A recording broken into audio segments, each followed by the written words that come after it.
Thorrur station house officer Kuchipudi Jagadish కొత్త చట్టాలపై అవగాహన సదస్సు నిర్వహించారు. మహబూబాబాద్ జిల్లా ఎస్పీ సుధీర్ ఆర్ కేనన్ ఆదేశాల మేరకు తొర్రూరు స్టేషన్ ఎస్ఐ కూచిపూడి జగదీష్ పట్టణ కేంద్రంలోని బస్టాండ్ ఆవరణలో లోకల్ ఆటో డ్రైవర్లతో అవగాహన సదస్సు కార్యక్రమం నిర్వహించారు. ఈ సందర్భంగా వారు మాట్లాడుతూ డ్రైవింగ్ లైసెన్స్ లేకున్నా రూల్స్ పాటించకున్నా బండ్లు సీజ్ చేయడం జరుగుతుందని హెచ్చరించారు. అలాగే ప్రమాదవశాత్తు యాక్సిడెంట్ చేసి పారిపోతే కఠిన చర్యలు తప్పవని అన్నారు. అనుకోకుండా ఏమైనా యాక్సిడెంట్ జరిగితే పోలీస్ స్టేషన్కి వచ్చి లొంగిపోవాలన్నారు.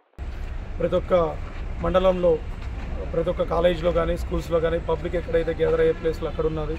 తర్వాత ఆటో డ్రైవర్స్కి, బస్ స్టాండ్లో ఉన్న డిపోలో బస్ డ్రైవర్స్కి, అలాగే డీసీఎంలు, ఇతర ప్రతి ఒక్క వాహనాలు నడిపే వాహనదారులకి, అలాగే ఇతర కాలేజీలో ఉన్న విద్యార్థులకు, అలాగే సంఘాలకు ప్రతి ఒక్కరు కూడా ఈ కొత్త చట్టాల నుంచి అవగాహన చేయడం జరుగుతుంది. దాంట్లో భాగంగా ఈరోజు తొర్రూరు బస్ స్టాండ్లో మొత్తం ఈ ఆటో డ్రైవర్స్తో పెట్టడం జరిగింది. దాదాపు దీనికి 100 మంది ఆటో డ్రైవర్లు అటెండ్ అయ్యారు.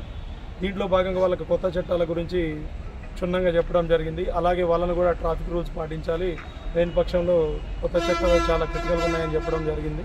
అలాగే వాళ్ళు కూడా ఏదైనా ఉంటే మాకు ఒక 1 రోజులు టైం ఇచ్చారు, మొత్తం ఉన్నాయి కూడా ఎవరైనా లేకపోయినా తీసుకుంటామని చెప్పడం జరిగింది.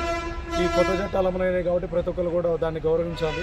ట్రాఫిక్ రూల్స్ కూడా చాలా కఠినంగా ఉన్నాయి కాబట్టి ఏదైనా వ్యక్తి ఏదైనా యాక్సిడెంట్ అయినా కానీ ఇమీడియట్గా పోలీస్ స్టేషన్కి వచ్చి పలానా దగ్గర యాక్సిడెంట్ చేసినని చెప్తే అది స్టేషన్లోనే నోటీస్ ఇవ్వడం జరుగుతుంది. లేని పక్షంలో రిటర్న్ కేసులు అయితే వాళ్ళని రిమాండ్కి పంపడం జరుగుతుంది. అట్లా కొత్త చట్టంలో చాలా మార్పులు వచ్చినాయి కాబట్టి ప్రతి ఒక్కళ్ళు దీన్ని గమనించి మంచిగా ఏదన్నా అంటే ట్రాఫిక్ రూల్స్ని పాటించుకుంటూ సత్ప్రవర్తనతో కలిగి ఉంటారని చెప్పి తెలియజేయడం జరిగింది. థ్యాంక్ యూ అందరూ.